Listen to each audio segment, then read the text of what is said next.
My guy, you look out the window here. It is snowing. It's 20 below in Alberta, but San Diego, it's baseball season, buddy. The winter meetings in the heart of them. In the heart of the winter meetings there, the GMs are all gathered in San Diego, and we're starting to see some movement. What temperature is it for you right now? Because it was minus 34 for me in Edmonton this morning. Yeah, we're a little warmer than that here in Calgary. I think it's minus 22 or something like that. All right. Still cold, you know? Rub it in, Mr. Sunshine. Yeah, All that's right. right. Good afternoon, I suppose, to everybody here. This is the walk off. I'm Scott Belford, joined as always by the best co-host in the biz, Adam Mack. It is a Monday morning mailbag on a Tuesday afternoon kind of day. We have combed through all of our comments from YouTube. You can always get a hold of us on Twitter at Walk Off Podcast, on Instagram, the Walk Off Podcast, and join the Discord. All sorts of baseball talk and Blue Jays talk going on there. The link for that is in the show notes, and we get a bunch of our comments from there as well. Lots to talk about. So let's get into it here. Before we get too deep, I do want to just take a real quick second here off the top and mention that from Blue Jays Central, Joe Siddall, former Montreal Expos catcher and just analyst extraordinaire, if you will, is going to be joining the show again tomorrow morning. So we are hopeful that maybe something happens in the meantime so we can actually talk something. But if not, we'll at least get into all sort of speculation with Mr. Siddall. Feel free to drop your questions for him in the comments. We'll go through those. You can also join the Discord. Great way to get any questions to our guests. We even have a little subsection there in our Discord where you can actually find out when we have guests coming up and get your questions in early. Okay, buddy, let's get into it. All right. First one comes in from David on Instagram. Mhm. Sent me a tweet from Molly Knight. I'll just read the tweet first and then I'll get to his comments. So, Molly Knight tweeted out that the Padres have offered Trey Turner at least $41 million more than the Phillies did, but he chose Who paid him Philadelphia. a ton? What was it? 300 million over 11 300 years? yeah, it was over 300 million over Insane 11 money. years. Yeah. So David says, "Where are the Padres getting all this money? Don't they already have 300 million invested in a shortstop?" Yeah. I don't I don't I mean, know. I don't know how to answer that, David. Honestly, it is mind blowing that they were in on Trey Turner. It is mind blowing that they outbid the Phillies. It goes to show you, though, once you get over $300 million, sometimes playing with your old friend Bryce Harper is worth more than $41 million, I suppose. I don't know. Maybe you look at the tax rate in California and it's a little bit more than Philadelphia. I don't know. But that is a lot of money to leave on the table there. And let's be serious, man. That Trey Turner deal is, I don't know how you feel about it. So I want to preface this with saying Trey Turner's incredible. He of course. is one of the best players in all of baseball, but I'm having a really hard time, and please correct me if I'm wrong here, but I'm having a really hard time wrapping my head around 11 years for a shortstop, a 29-year-old shortstop. This deal takes him to the age of 40, no trade clause. This is a guy who relies on speed, is an okay defender, and has a chase problem with an average bat speed. I mean, you would feel like this is a guy who just at 35 is going to have a sharp decline, and you have 5 more years, $150 million on the books with the guy.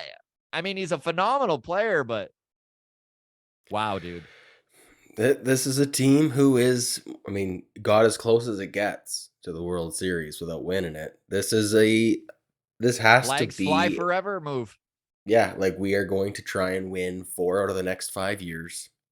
And then after that, we're going to be an ugly rebuild. Yeah. But I like the move, honestly. I do. Um, I I think that it's an excellent move for the Phillies, short term anyways. How does adding Trey Turner to an already contending team not be a good move. Like, Yeah, well no, done, Phillies. it is wild though that the Padres have that kind of money to spend. Like they just went out traded for Juan Soto Yeah, last year. Like, is he just gone at the end of this? I think so. I mean, here's the truth. If they are in on a 10-year contract for, let's say, Xander Bogaerts, let's get really crazy and say they're also in on Aaron Judge. We haven't heard the Padres are in on Judge, but I mean, if you've got $300 and some million to toss around, if you wanted to be, you sure the heck could be. Mm-hmm. Maybe they look at Juan Soto as the odd guy out. And you know what? If you're Juan Soto, you probably want to go to free agency at 25 years old and test the market again. Why wouldn't you? Yeah. Especially watching 29-year-old Trey Turner get over $300 million. It's insane the kind of money that's being paid out these days. Anyways, kudos to them. Wild that the Padres are still in on it. Yeah. Whew. If they And missed great out on question, Trey David. Turner, that they got to go spend on someone else now. So, I mean, you hear this, and I'm almost like, okay, one of the remaining 3 stud shortstops is going to San Diego. what kind of confidence does this speak towards Fernando Tatis? Well, it's Fernando Tatis Jr. This is he's a left fielder next year. I would say he's a left fielder next year, DHing. I mean, after he finishes his suspension, I think that ownership is really, really disappointed and peeved at Fernando, and maybe he isn't at the top of their, what's the best way to word this? My apologies here, everybody. I guess at the top of their look after, keep happy list anymore. Oh, I was gonna say he's not like in their top 9 on MySpace, but that's a dated reference. That's a dated reference. Hey, you know where I'm going with this. No, I absolutely. I feel like, they went out of their way to make him the franchise player, and I think that they are shifting that a little bit. As what do they do with him? Like that contract's untradeable, right? I would say so at this point. I mean, you never know, though, Adam. Truth is, if he comes out next year after coming back from suspension and seems to get his head right, the kid is loaded with talent. One big mega year. Look at what it did for Judge. Yeah, I suppose you're right. If he plays like a superstar and shows that he's deserving of that money, maybe he is tradable if they pay half of it or something like that. Yeah. Crazy times. All right, thanks for that one, David. Next one comes in from Twitter, I believe. Blue Jays for Life DM'd us and said, "Hey guys, did you hear Ross Atkins' interview at the winter meetings? He freaking said nothing. Quote, we could make trades. We could also pursue free agents. We have pathways to both. Are you kidding me? No crap. Well, they better do something soon before we're screwed again this year." Okay, so to start with here, I think at Blue Jays for Life is echoing a little bit of the sentiment of Blue Jays fans out there, which is impatience, frustration. We've watched Teoscar get traded and no coinciding move to clear up the very cloudy picture we have of what directions this front office is taking right now. It's all speculative. Are they going to go out and get a center fielder? How many lefty bats are they bringing in? Are they getting 1 starter? Are they getting 2? Are they going to continue to bolster the bullpen? We don't know. And I think that breeds comments like this. Now, from a business standpoint, I hope everyone understands why Ross Atkins does his typical GM speak, where he says a lot of words, but there's no real content within those words. And yeah, if you are hoping for the picture to be cleared up so you at least kind of have a feeling as to what this team is doing, Ross Atkins is a very frustrating man to listen to speak. Now, there is leverage involved here. I don't think Ross Atkins tipping his hand so that fans feel better is necessarily the best way to go about playing this out. They have a lot of pathways, and I truly do believe that. I think that this front office is very good at doing their due diligence and kick all the cans every single offseason, every single year. And they have a very good feel of the landscape. I have to believe that every single morning, Ross Atkins brews a fresh cup of coffee, sits down with Shapiro, and says, "Can I please tweet out that we're going hard after Dansby Swanson?" Can I be Steve Cohen? And Please. Shapiro's like, "No, you're an idiot. That's a terrible idea." And he goes, "But Twitter's going crazy, man. They're roasting me so hard. They just want something. They keep calling us Shatkins. They keep calling us Shatkins. We need faith from the Twitter community, do we not?" And then Shapiro just says, "No, of course we don't. Why would we need their support? We just need to win." And Atkins is like, "Oh yeah, that's a good point. Okay, There I'll is just go this, say nothing then." And that's there, basically how every morning goes, I think. it's truly how every morning goes. I There's a also picture them scene. as being roommates for some reason.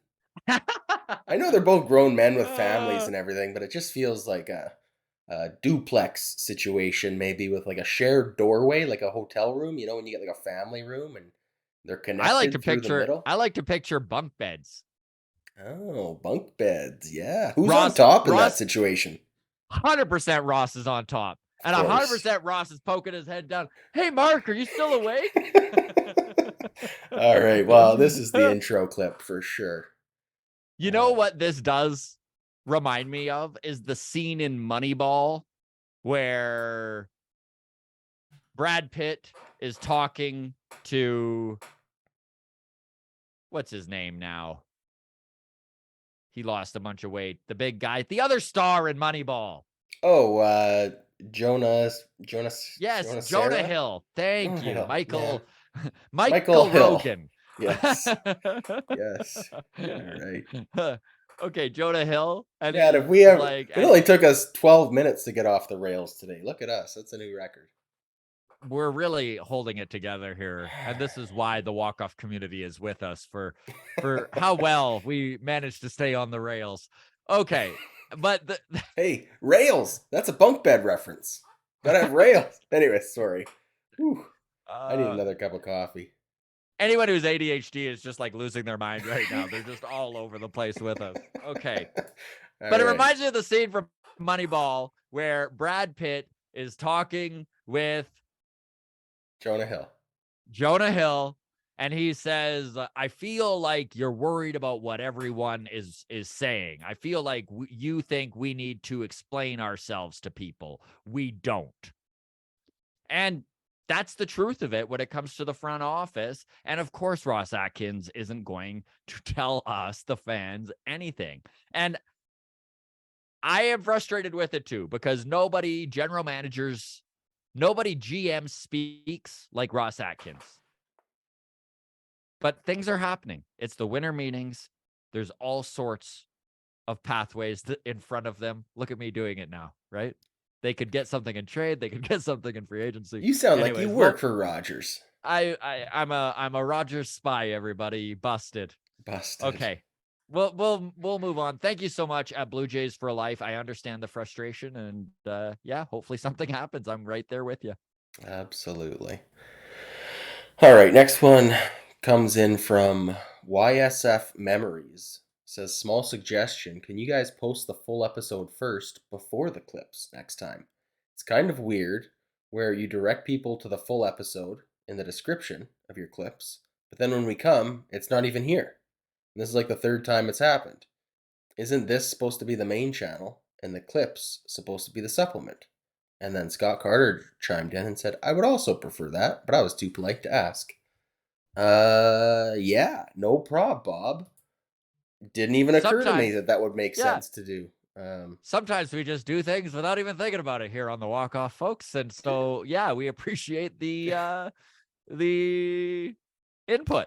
Hey, just a couple of bumbling idiots doing our best. So, yeah, it's a great suggestion. We're definitely going to do that. It is no extra work. It's just doing things in a different order for me. So, yeah, I could totally do that. Sounds good. Awesome. There we go. See, you ask and you shall receive there, You folks. ask and you shall receive. We did also get like a bunch of terrible comments about how my microphone is such dog crap right now. A dog meat sandwich, I believe, was the Hmm. description I read. Uh, I'm aware of it. I thought I fixed it this morning for our interview, but now I'm seeing my levels are way off.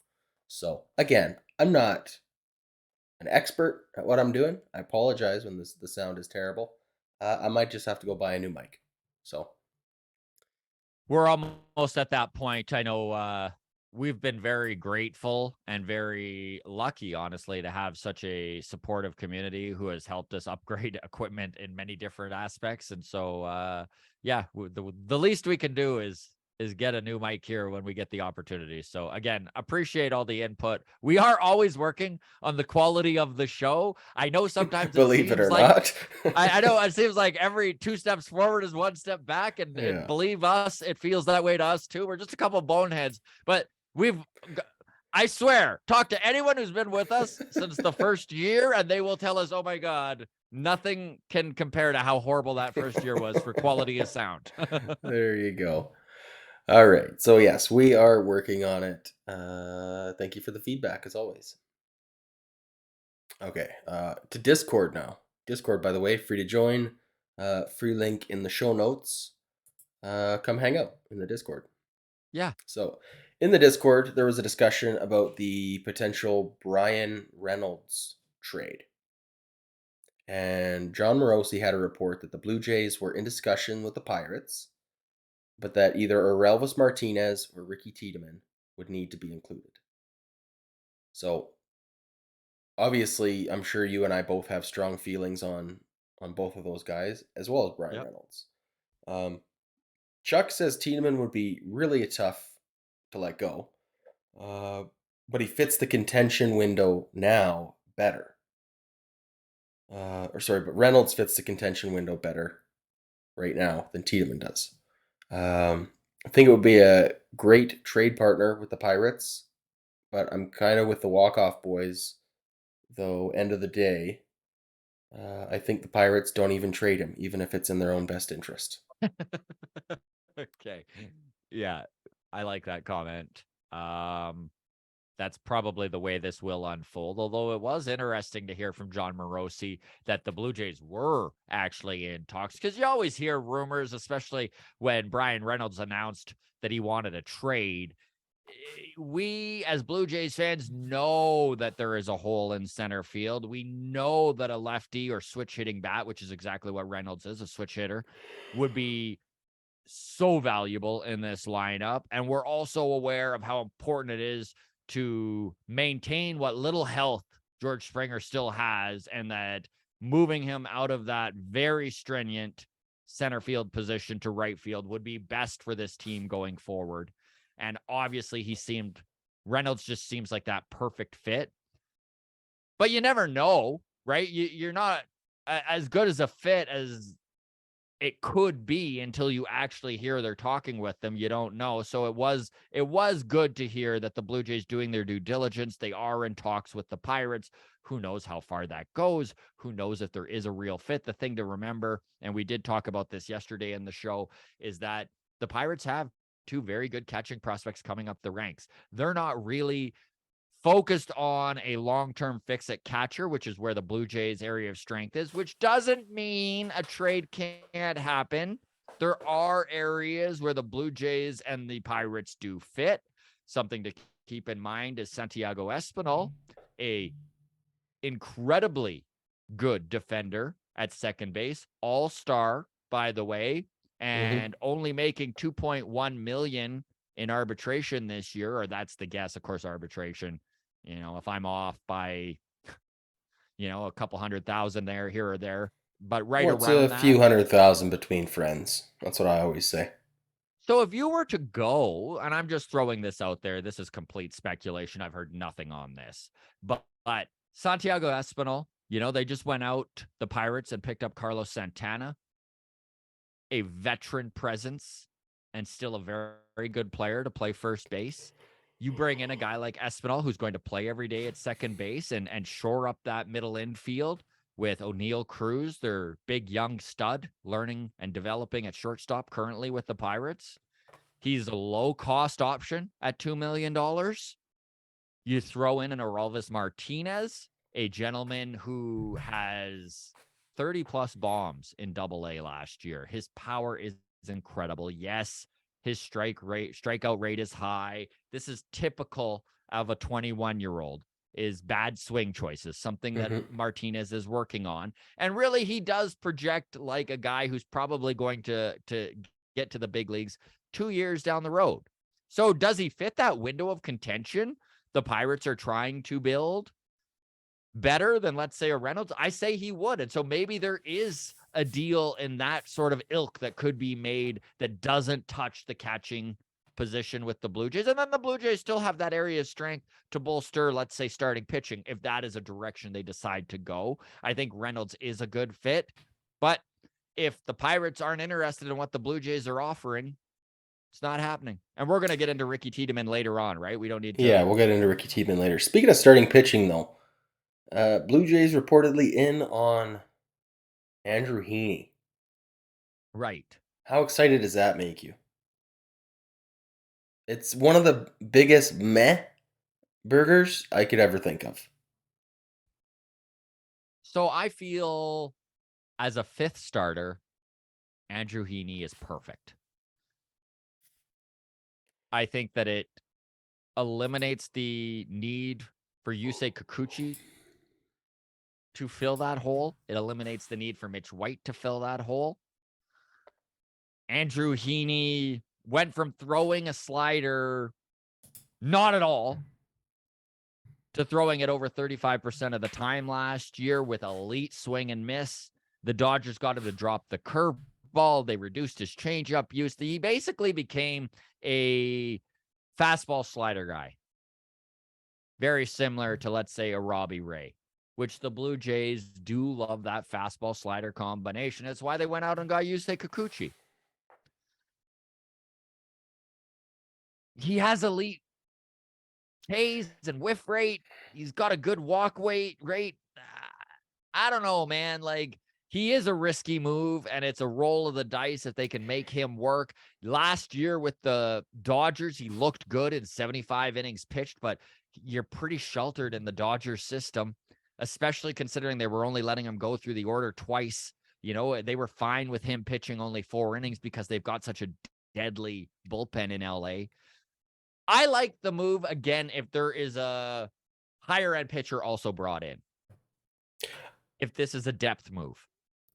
Why are we like? I would just 1,000 times to 1 rather we give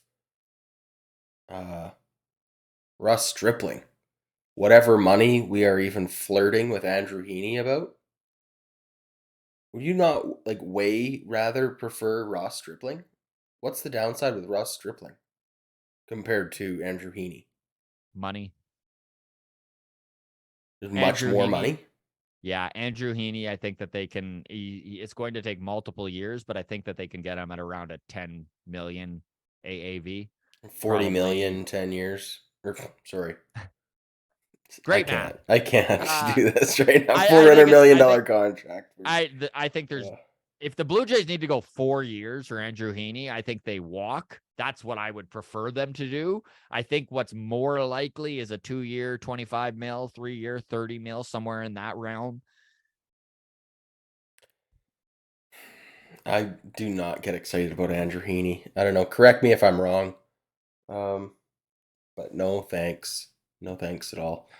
I mean, the optimistic view is he's a poor man's Kevin Gausman.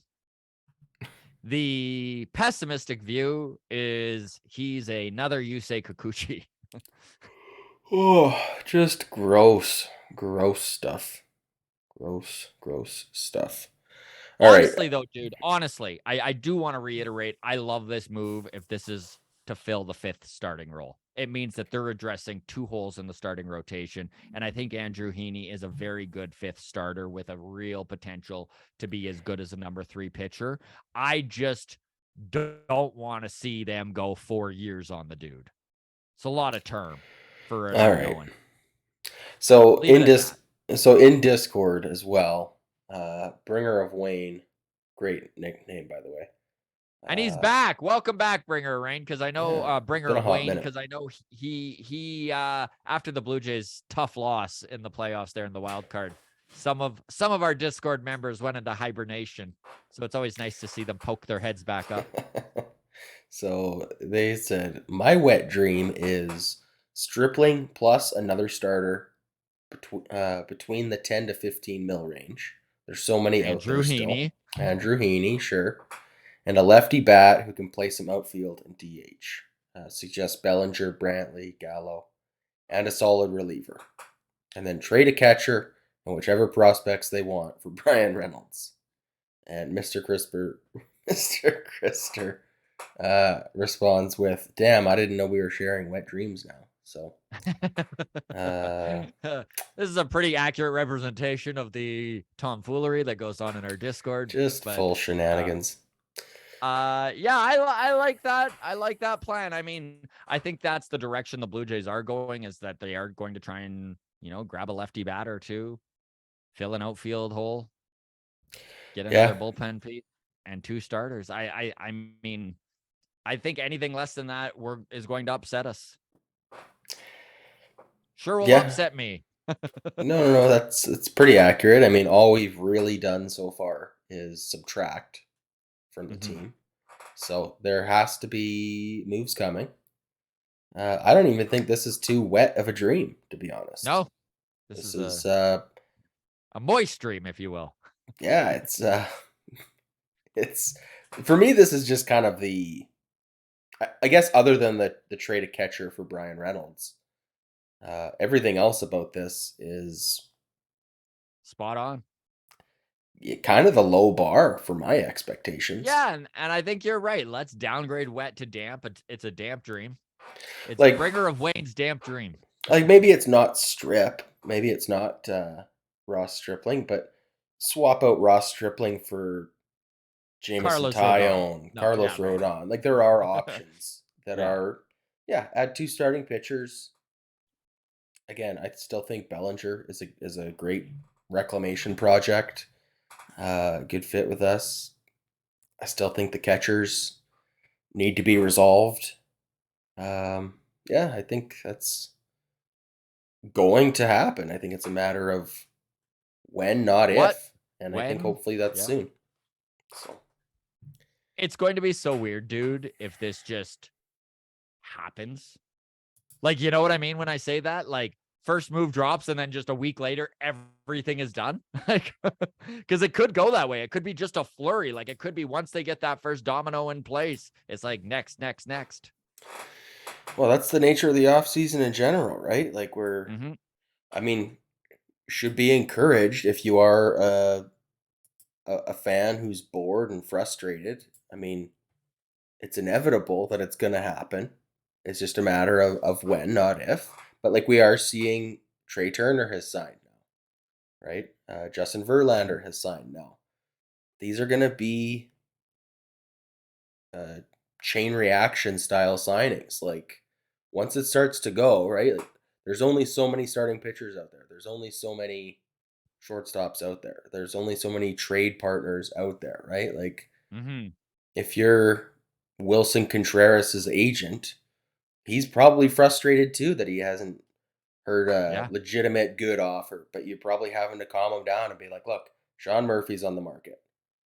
Danny Jansen's on the market. Like we might just have to wait until these catchers get traded until you see a legitimate offer from someone Yeah. uh, who is starting to panic, and that's when we'll pounce, right? Or it could be the Yep. other way around, where the Blue Jays are doing that with Alejandro Kirk and Danny Jansen, right? Where they're like, We just got to wait till Wilson Contreras gets signed, and then we'll go. Sean Murphy moves, and then we go. Yeah.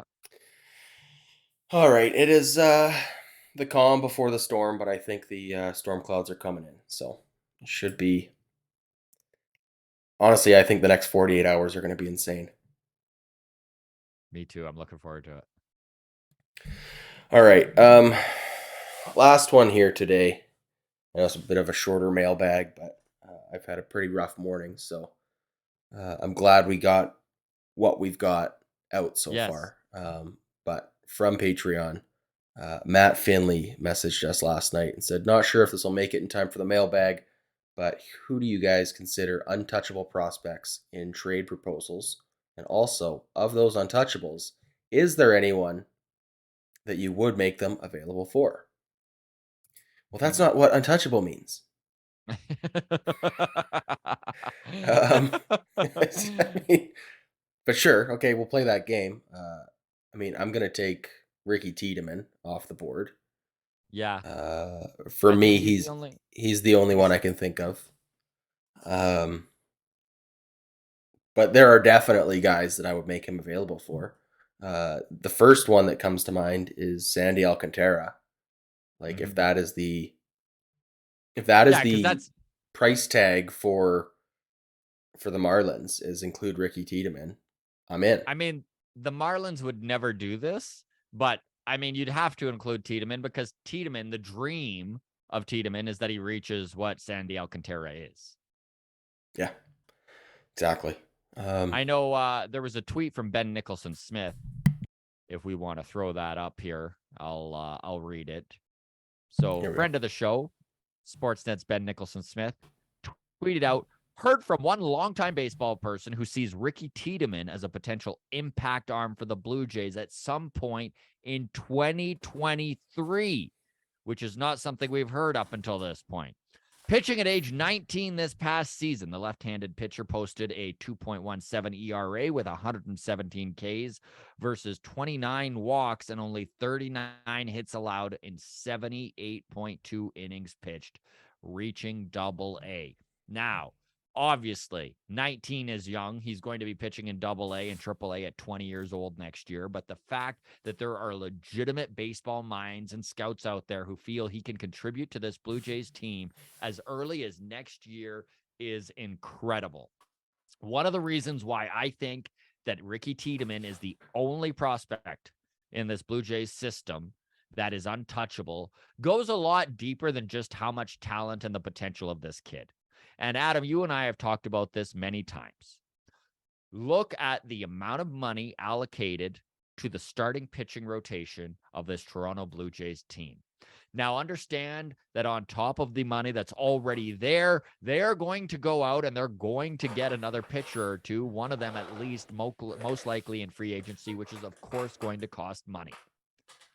So who are your bargain pitchers at this point? It's Alek Manoah, who has term and isn't even ARB eligible for another year. You need these guys in the farm. You need these young prospects who hit so that you can go out and spend big on free agents. So Ricky Tiedemann is so much more valuable for more reasons than just the fact of what he could be. And obviously that's the big dream, is that he could be Alek Manoah. He could be Nate Pearson. But he could be Nate Pearson. You never know with these guys. But the money and the term becomes so much more valuable when you need to go out and pay 5 years, $110 million for Kevin Gausman. A deal which, by the way, is looking like the bargain of the century when you look at where this pitching market has hit this year. And let's face it, there's rumors out there the Blue Jays are still in on Carlos Rodon. And if that's the case, we're talking another maybe $160 million to be added to this starting rotation, which makes Tiedemann even more important going forward. So I think other than being able to actually pry like a Sandy Alcantara or getting an Ohtani with an extension, I don't think you move Tiedemann for almost anything. And I'm not a prospect hugger. I live in the now, baby. Give me the proven commodity over the potential every time. But I think that every organization needs one guy where they just truly believe And I think for the Jays, it's got to be Ricky. Yeah, I would add maybe not quite to the untouchable list, but I'm really high on Sem Robers. Yeah, I am high on Sem also. And the more we talk to guys within the system, His and name keeps coming up his name keeps constantly. coming up, man. And he's Constantly. 21 also. Like the fact he's hitting 94, 95, like we talked with Zach Britton, who's with the New Hampshire Fisher Cats AA. And he's a top 20 prospect in his own right within this Blue Jays system and moving up the ranks quickly as a left-handed hitter who's got power and plays a good catcher, especially if they move a catcher. You always need those guys coming up the ranks. But he mentioned, like we asked him who impresses him in the Blue Jays system. Yosfer Zulueta, first one he mentioned, Ricky Tiedemann, and then literally in the same breath as Ricky mentioned Sem Robers. Everyone says he's a pitcher. Pitcherish, I think is what they call him. Yeah. So that's it. That's it for me on my list. And yeah, even then, prospects are trade tokens, you know? So truly. The walk-off community, just a big thank you to everyone out there who continues to view, listen, interact. We truly, a little bit mind-blowing. It's pretty darn cool that we've become such a big part of the baseball world and a part of your world. So thank you very much. You can always reach out on Twitter at Walk Off Podcast, Instagram, the Walk Off Podcast, and join Discord. It's always free, and it truly is a happening place. Lots of baseball and Blue Jays talk going on there almost 24/7. We've got people from all over the world, expats and everything. So day or night, stuff is going on in there. All the best, everybody. Thanks so much for tuning in. Cheers.